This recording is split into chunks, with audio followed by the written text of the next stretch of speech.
Hello everyone. Today we are going to see partnership final account. Partnership final account का वो question जो आपको मार्च 2020 के बोर्ड एग्जाम में पूछा गया था, वो मैं आज के इस वीडियो लेक्चर में एक्सप्लेन करने वाला हूं। और ये क्वेश्चन एक्सप्लेन करते समय हम हमारा वही टेक्निक फॉलो करेंगे जो मैंने आपको इससे पहले पार्ट 1, 2, 3, 4 फाइनल अकाउंट के जो 4 बेसिक वीडियो आपको मैंने मेरे यूट्यूब चैनल में दिए हैं, उसमें जिस तरह नंबर दे के हम प्रॉब्लम सॉल्व करते हैं, उसी तरह ये बोर्ड में पूछा गया क्वेश्चन किस तरह सॉल्व किया जाता है, ये हम आज के लेक्चर में देखेंगे। तो जो स्टूडेंट ने मेरा इससे पहले वाला 4 वीडियो नहीं देखा होगा, तो सबसे पहले मैं उनको रिक्वेस्ट करूंगा तो डिस्क्रिप्शन में 4 जो लिंक दिए हैं वो वीडियो पहले देखो, और उसके बाद अगर आप ये वीडियो देखोगे तो आपको ये जो नंबर गेम है, किस तरह नंबर पुटअप करके हम एक प्रॉब्लम सॉल्व कर सकते हैं, वो पता चलेगा। लेकिन तो भी जो स्टूडेंट ये फर्स्ट टाइम वीडियो देख रहा है, उसको एक्सप्लेन करने के लिए पहले मैं बता दूं how we are going to give the numbers. देखिए, फाइनल अकाउंट में आपका trading and profit loss account होता है। तो ट्रेडिंग के डेबिट में आने वाले जितने भी कंटेंट है उनको हमने नंबर 1 दिया है। ट्रेडिंग के क्रेडिट में आने वाले कंटेंट को नंबर 2, प्रॉफिट एंड लॉस के डेबिट में जो भी कंटेंट आएगा उसको नंबर 3 दिया है, एंड प्रॉफिट एंड लॉस के क्रेडिट में जो कंटेंट आएगा दैट इज नंबर 4। इसी तरह बैलेंस शीट में जो लाइबिलिटी में जो भी चीज आएगा उसे नंबर 5 दिया जाएगा, और जो भी असेट में आएगा उसको नंबर 6 दिया गया है। तो अभी जो आपके सामने क्वेश्चन आएगा, उस क्वेश्चन में भी हम सबसे पहले ये जो नंबर मैंने 1, 2, 3, 4, 5, 6 अभी आपको एक्सप्लेन किए वो पहले पुटअप करेंगे, एंड 1 बाय 1 हम अकाउंट का पहले पोस्टिंग करेंगे, देन उसका एडजस्टमेंट सॉल्व करेंगे। तो देखिए, ये क्वेश्चन के स्क्रीन पे मुझे दिख रहा है कि ट्रेडिंग के डेबिट में आने वाले कौन कौन से कंटेंट है। I can see that opening stock is there, so I will put 1 in front of opening stock. After that purchases is there, wages है, और क्रेडिट बैलेंस में आपको दिखेगा परचेस रिटर्न। तो देखो, टोटल ये 4 कंटेंट है जो आपके ट्रेडिंग अकाउंट के डेबिट में मतलब नंबर 1 में आने वाले हैं। तो पहले उनका पोस्टिंग कर लेते हैं।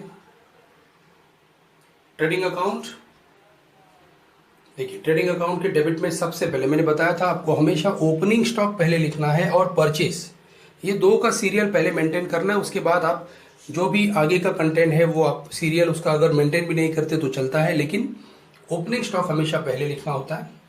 देन परचेस में इनर कॉलम में लिखूंगा because purchase return is given there, so purchase return हमेशा परचेस में से माइनस होता है। So purchase 16,000 less purchase return 1,100, 14,900। After that wages is given, लेकिन वेजेस को भी मैं इनर कॉलम में लिखूंगा बिकॉज देखो adjustment number 3 is related to wages, मतलब वेजेस पे एडजस्टमेंट है तो उसको इनर कॉलम में लिखना जरूरी है बिकॉज उसमें चेंजेस होने वाला है। सो वेजेस 1,400। अब 2 में क्या कंटेंट है, 2 मतलब ट्रेडिंग के क्रेडिट में आने वाले कंटेंट, दैट इज सेल्स आपको दिख रहा है, देखो ऊपर क्वेश्चन में, और sales return is also there.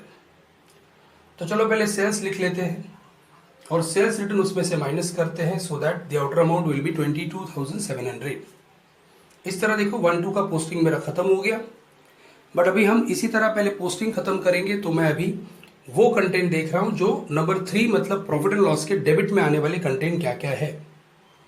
So if you see carefully, तो आपको सबसे पहले दिखेगा डिस्काउंट अलाउड, देखो नंबर 3 दिया उसके सामने मैंने, then salaries, after that interest paid and printing and stationery और bad debt. So total 5 contents are there जो आपके प्रॉफिट एंड लॉस के डेबिट में, मतलब आपके ये सब ऑफिस एक्सपेंसेस है।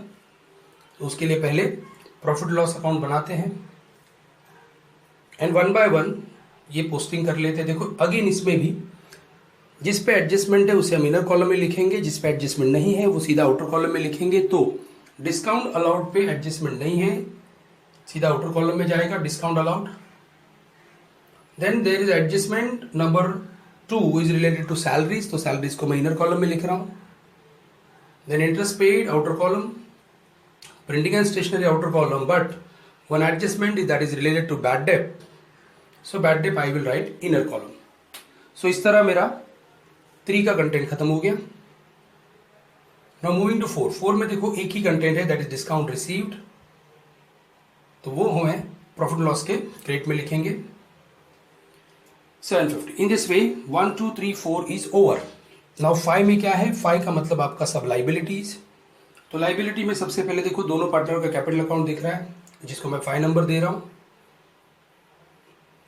ओके, दुर्गेश एंड दिनेश का कैपिटल 5, उसके बाद creditor, bills payable, bank loan. So 5 contained are there which will be posted to the liability side of the balance sheet. So I am going to prepare a balance sheet first. और इसमें सबसे पहले capital लिखेंगे दोनों partner का inner column में, because net profit या net loss capital में प्लस माइनस किया जाता है। After that creditor, no adjustment, so outer column bills payable and bank loan. Now 5 is also over, moving to 6। 6 का मतलब असेट, प्रॉपर्टी। तो asset में आने वाला कंटेंट जो भी अभी रिमेनिंग है वो सब आपका असेट में आ जाएगा। जैसे see number 6 is given to cash in hand, then land and building, furniture, plant and machinery, sundry debtors. Total ये 5 कंटेंट है जो आपके असेट में आएंगे, उसका पोस्टिंग कर लेते हैं। So cash in hand, land and building, furniture, plant and machinery, debtors. Okay, so in this वे जितना भी मेरा बैलेंस शीट का पोस्टिंग था वो खत्म हो गया। Now let's see one by one we are going to post the adjustment. और as you know that adjustment का मिनिमम 2 इफेक्ट होता है। तो सबसे पहला एडजस्टमेंट है क्लोजिंग स्टॉक, एंड किस तरह ये जो नंबर्स मैंने दिए हैं वो एडजस्टमेंट याद रखने के लिए आपको हेल्प करेंगे, वो आज मैं एडजस्टमेंट के सामने ही आपको बताने वाला हूं। तो जो मेरा सबसे पहला एडजस्टमेंट है that is closing stock. As you know closing stock का पहला इफेक्ट आपको ट्रेडिंग के क्रेडिट में देना होता है 14,500, and second effect will be shifted to the asset side of balance sheet. और ये देखो अभी हमने ये पहला पोस्टिंग ट्रेडिंग के क्रेडिट में मतलब नंबर 2 में किया है, और बैलेंस शीट में असेट साइड में मतलब नंबर 6 में किया है। इसलिए इस एडजस्टमेंट के सामने मैं लिखने वाला हूं 26। सी फर्स्ट एडजस्टमेंट के सामने 26 लिखा है। इसका मतलब एक बार ये नंबर आपके माइंड में फिट हो गया दैट क्लोजिंग स्टॉक 26, तो ये आपको हमेशा याद रहेगा कि इसका इफेक्ट 2 मतलब ट्रेडिंग के क्रेडिट में होता है और 6 मतलब असेट में होता है। इसी काम के लिए हमने ये सब नंबर यूज किए हैं। तो आपको देखो अराउंड 27 to 28 एडजस्टमेंट है फाइनल अकाउंट में, और इतनी सारी एडजस्टमेंट याद रखना थोड़ा क्रिटिकल बन जाता है। But if you follow this number rule तो डेफिनेटली आपको याद रखने के लिए बहुत हेल्प होगा। चलो moving to second adjustment that is outstanding salary. As you know outstanding किसी के भी बारे में आया तो हम उसमें प्लस करते हैं, और अगर वो एक्सपेंसेस है मतलब हमें वो पैसा किसी को तो देना बाकी है तो हमारे लिए वो लाइबिलिटी हो गया, तो उसका सेकेंड एंट्री हमें नंबर 5 में मतलब लाइबिलिटी में करना होता है। तो आउटस्टैंडिंग सैलरी में देखो इसका मतलब आपका अराउंड 350 सैलरी देना बाकी है। तो पहले मैं सैलरी को प्लस कर रहा हूं, प्लस करके सैलरी आउटर में 1000 आ गया। अब ये 350 सैलरी किसी का तो देना बाकी है, तो ऑब्वियसली ये हमारे कंपनी के लिए, ऑर्गेनाइजेशन के लिए लाइबिलिटी है। किसी का तो पैसा देना बाकी, ये कर्जा हो गया हमारे लिए, इसलिए इसका सेकेंड एंट्री जाएगा लाइबिलिटी में। और जो मैंने आपको नंबर गेम आज के इस लेक्चर में बता रहा हूं उसमें ये नंबर में लिखूंगा +5। देखो क्यों +5 लिखा है, प्लस मतलब आउटस्टैंडिंग जिसके भी बारे में आएगा आपको हमेशा उसमें प्लस करना है, और अगर वो आउटस्टैंडिंग एक्सपेंसेस है तो सेकेंड एंट्री 5 मतलब लाइबिलिटी में जाएगा। That's why the number is given +5। Moving to next adjustment, ये प्रीपेड है या इसे हम एडवांस भी कहते हैं। आपने आपके किसी एक वर्कर को उसका जो वेजेस है, फ्यूचर का वेजेस आपने अभी दे के रखा है, एडवांस में दे के रखा है, तो ये आपके लिए असेट हो गया। असेट कब तक हो गया, जब तक वो फ्यूचर का डेट नहीं आता। तो जब भी ये प्रीपेड या एडवांस आएगा तो ये एग्जैक्टली आउटस्टैंडिंग के उल्टा करना है आपको। सबसे पहले आप फाइनल अकाउंट करंट ईयर का करते हो, आपको अगर आप किसी को फ्यूचर का पेमेंट करते हो तो वो इस साल के जो आप अकाउंट बना रहे हो उसमें उसका एंट्री नहीं होता है। इसलिए पहले आपको एडवांस वर्कर को जो आपने वेजेस पे किया है वो माइनस करना है। तो वेजेस में से हम पहले ये एडवांस माइनस करते हैं, और ये आपका तब तक असेट है, प्रॉपर्टी है, जब तक वो डेट नहीं आता, क्योंकि आपने एडवांस पैसा दिया है, फ्यूचर का पैसा दिया है, इसलिए इसका सेकंड इफेक्ट जाएगा आपके असेट में। और इसको हम नंबर देने वाले हैं -6। ओके, -6 क्यों, तो इसका -6 मतलब हमने वो माइनस किया है, जिसके बारे में आया उसमें माइनस किया है, और सेकेंड एंट्री हमने 6 में किया है, इसलिए -6। सो आउटस्टैंडिंग एक्सपेंसेस का नंबर हो गया +5, और प्रीपेड एक्सपेंसेस का नंबर हो गया -6। मूविंग टू नेक्स्ट एडजस्टमेंट, जो हमेशा हर फाइनल अकाउंट की प्रॉब्लम में आपको दिखेगा। जैसे क्लोजिंग स्टॉक हर प्रॉब्लम में होता है, वैसे ये एडजस्टमेंट भी आपको हर प्रॉब्लम में हमेशा दिखेगा, that is depreciation. So depreciation is given about land and building and plant and machinery. तो आपका लैंड एंड बिल्डिंग डेप्रिसिएट हो रहा है 5% से, और आपका प्लांट एंड मशीनरी डेप्रिसिएट हो रहा है 10% से। सो 25,000 का अगर मैं 5% निकालूं तो दैट विल बी 1250, और वो माइनस करने के बाद 23,750। इसी तरह प्लांट एंड मशीनरी का 10% बताया गया है। सो 11,000 का 10% हो गया 1,100, और डिडक्ट करके वो हो जाएगा 9,900। ये फर्स्ट इफेक्ट दे दिया मैंने। डेप्रिसिएशन प्रॉपर्टी पे होता है, ये प्रॉपर्टी में से माइनस करना है, क्योंकि उतना प्रॉपर्टी का वैल्यू यूज करने की वजह से या टाइम जाने की वजह से कम हो गया है।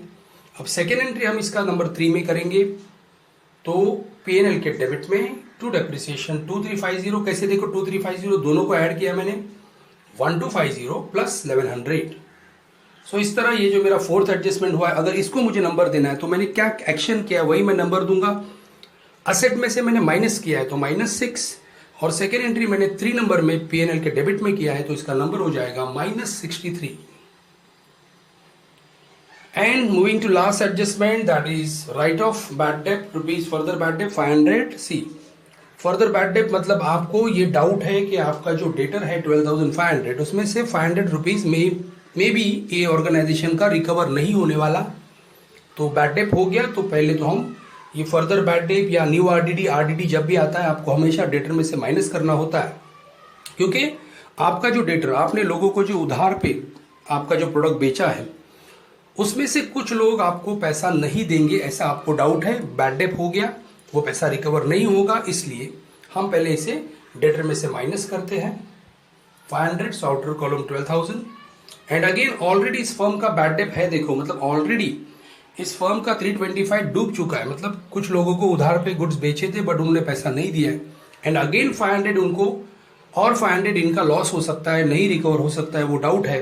तो 325 प्लस 500 हम इधर ऐड करेंगे, टोटल इनका बैड डेट हो गया 825। अगेन हमने क्या किया, असेट में से माइनस किया और नंबर 3 में बैड डेट में प्लस किया, तो मैं इसे नंबर दूंगा -6 एंड +3। इन दिस वे देखो ये 5 एडजस्टमेंट अगर आप नंबर वाइज याद रखोगे तो डेफिनेटली आपको इजीली ये एग्जाम के वक्त याद रखने के लिए हेल्प हो जाएगा। अब मेरा सब पोस्टिंग भी हो गया और मैंने एडजस्टमेंट के इफेक्ट भी दे दिए। अब मैं 1 बाय 1 इस प्रॉब्लम को टैली करता हूं। तो सबसे पहले हम क्लोज करने जाएंगे हमारा trading account. You can see that the credit side of trading account is heavier, तो पहले उसका टोटल कर लेते हैं, that is 37,200। Same I will write to the debit side, and if I deduct that 9,000, 14,900 and 800 from 37,200, I will get gross profit, that is 12,500, and you know that this gross profit is shifted to the profit and loss account credit side। इसी तरह अब ये profit and loss को हम close करते हैं। देखो again profit and loss का भी आपका क्रेडिट साइड हेवी है, उसका टोटल आ रहा है 13,250। Same I will write to the debit side.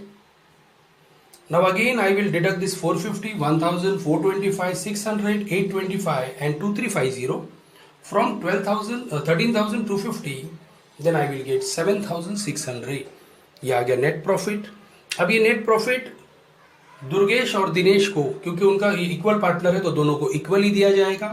सो 7,600 के अगर मैं 2 इक्वल पार्ट करता हूं, आई विल गेट 3,800।